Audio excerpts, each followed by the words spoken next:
अस्सलाम वालेकुम अज़ीज़ तलबा व तालिबात। आज हम 9वीं जमात की पहली रुबाई जिसके शायर मीर अनीस हैं उसका मुताला करने जा रहे हैं। बच्चों, सबसे क्योंकि ये पहली रुबाई है इसलिए हम लोग जान लेते हैं कि रुबाई कहते किसे हैं, मालूमात हासिल करते हैं। यहाँ स्क्रीन पर आप लोग देखिए, सबसे पहले रुबाई की तारीफ दी हुई है कि 4 मिसरों और एक खास वज़न और बहर में अदा किए गए शायराना ख्याल को रुबाई कहा जाता है। बच्चों, रुबाई अरबी लफ्ज़ रुबा से माखूज़ है जिसके मानी 4 के होते हैं। पहले रुबाई में पहले, दूसरे और चौथे मिसरे में काफियों की पाबंदी ज़रूरी है, लाजमी है। अजीज़ तलबा, जान पहचान के हिस्से में शायर मीर अनीस का तारुफ दिया गया है।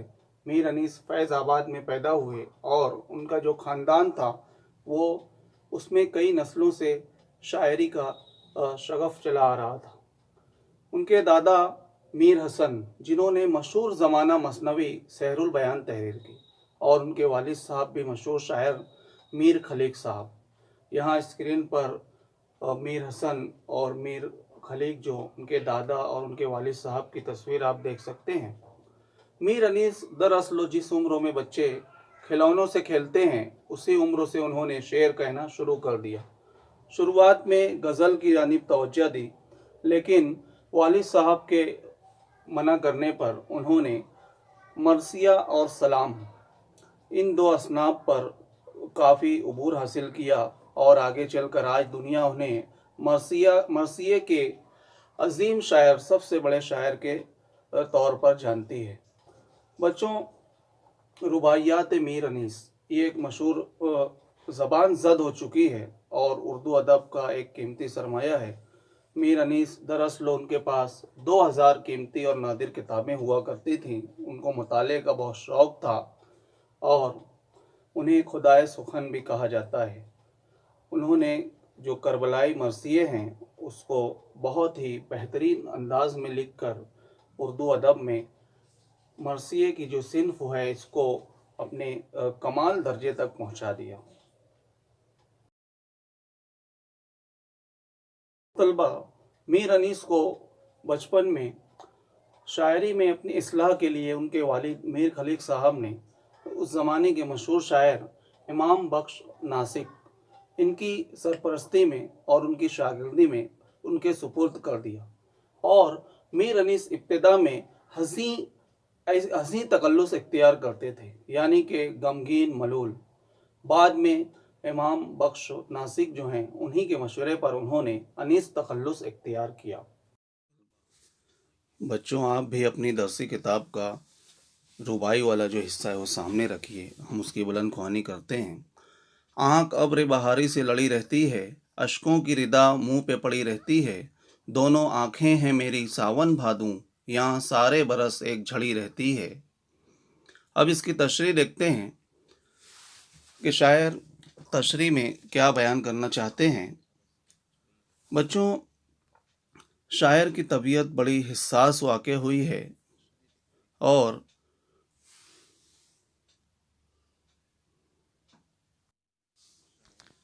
अज़ीज़ तलबा, तशरीह देखते हैं। शायर का हिस्सास मिजाज इन 4 मिसरों में ज़ाहिर होता है।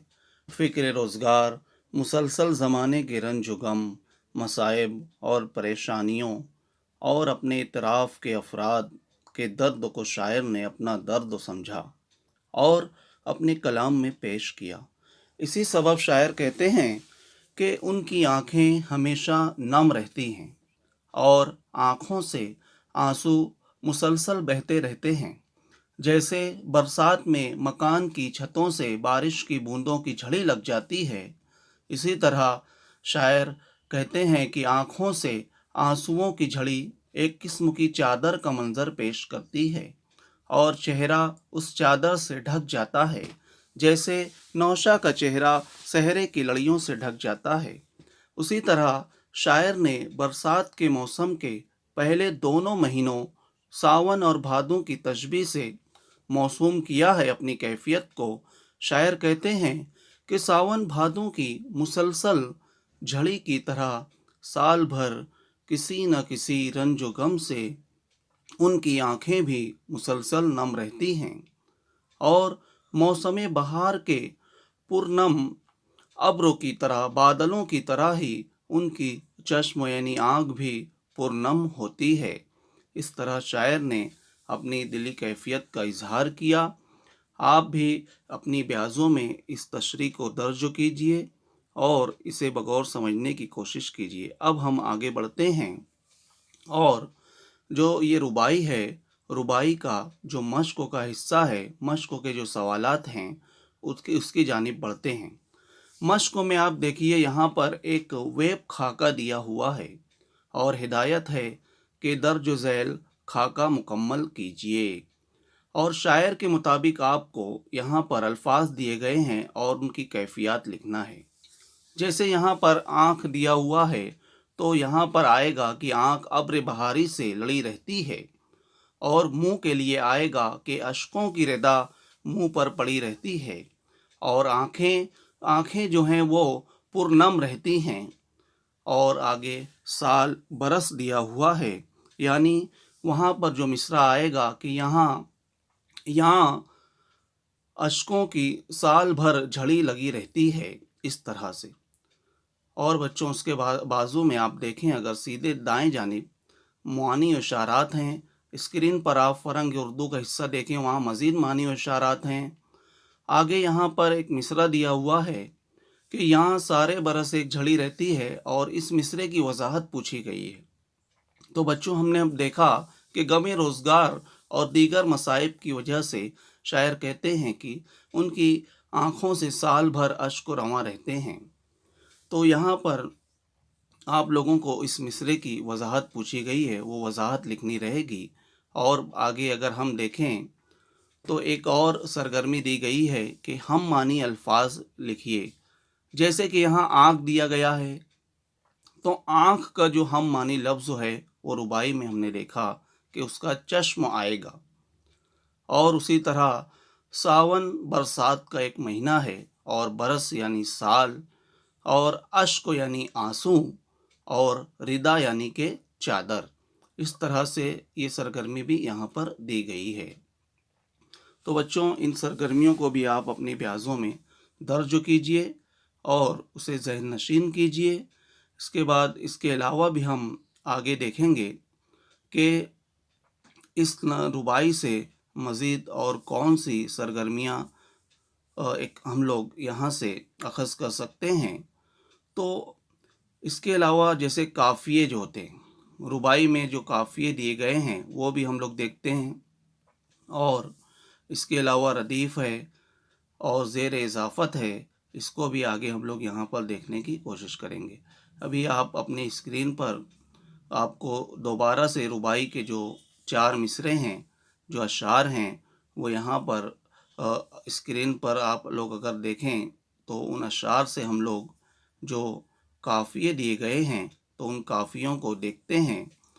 जैसे कि यहाँ पर देखें, अगर आप जो 4 मिसरे हैं तो इसमें अगर काफ़िए जो दिए गए हैं, जैसे यहाँ लिखा हुआ है कि आँख अब्र बहारी से लड़ी रहती है, तो यहाँ पर जो लफ्ज़ लड़ी है, और दूसरे मिसरे में पड़ी है, और चौथे मिसरे में झड़ी है, क्योंकि रुबाई के पहले, दूसरे और चौथे मिसरे जो होते हैं वो हम काफ़िया होते हैं। तो ये काफ़िए दिए गए हैं। और अगर हम रदीफ़ देखें तो यहाँ पर जो रदीफ़ दिया गया है कि आखिर में ऐसे अल्फाज जिनका इमला और तलफ़ुज़ एक जैसा हो, जैसे रहती है और रहती है, इस तरह पर यहाँ पर काफ़िए दिए गए हैं। और बच्चों इसके अलावा एक और सरगर्मी है, जैसे अब्र बहारी। तो अब्र बहारी यहाँ पर अच्छा एक चीज़ और देख लेते हैं कि आपके 80 मार्क्स के सवालिया पर्चे में ये रुबाई का सवाल आपको कहाँ पूछा जाएगा। तो सवाल नंबर 2 के जीम में ये रुबाई या कता दिया रहेगा, और शेरी इक़्तिबास यानी कि कता या रुबाई के अशार दिए रहेंगे, और आपको वहाँ पर सरगर्मियाँ मुकम्मल करनी रहेगी। जैसे कि ज़ेर इज़ाफ़त है, और शायर का नाम, जैसे यहाँ पर शायर का नाम दिया हुआ है मीर बबर अली अनीस, اور اس کے بعد ان کا تخلص انیس ہے۔ اس کے علاوہ قافیہ ہم نے دیکھے لڑی پڑی اور جھڑی، اور ردیف ہم نے دیکھا رہتی ہے رہتی ہے رہتی ہے۔ اس کے علاوہ اگر زیر اضافت کا لفظ پوچھا جائے تو یہاں پر ابر بہاری دیا گیا ہے۔ تو اس طرح سے یہ سرگرمی 2 ماس کے لیے آپ کو معروضی سرگرمی ایک ایک لفظوں میں جوابات لکھنے ہوتے ہیں، تو وہ یہاں مکمل کرنی ہے۔ اور اب یہ اسکرین پر آپ دیکھ رہے ہیں کہ ابر بہاری یہ لفظ یہاں قریب کر کے بتایا گیا ہے، یہ زیر اضافت کا ہے، جب 2 الفاظ کے درمیان میں زیر استعمال ہوتا ہے اس طرح۔ تو اس طرح بچوں ہم نے آج کی جو 9ویں جماعت کی پہلی رباعی ہے اس کا مطالعہ کیا، بلند خوانی کی اور تشریح اس کی سمجھی، مشق و حل کی، مشق کے جو سوالات ہیں ان کے جوابات بھی دیکھے۔ امید کرتا ہوں کہ آپ کو اس ویڈیو میں یہ جو رباعی جو ہے وہ سمجھ میں آئی ہوگی۔ انشاءاللہ اگلی کسی نظم و سبق یا رباعی قطع کے ساتھ ہماری ملاقات ہوگی۔ خدا حافظ۔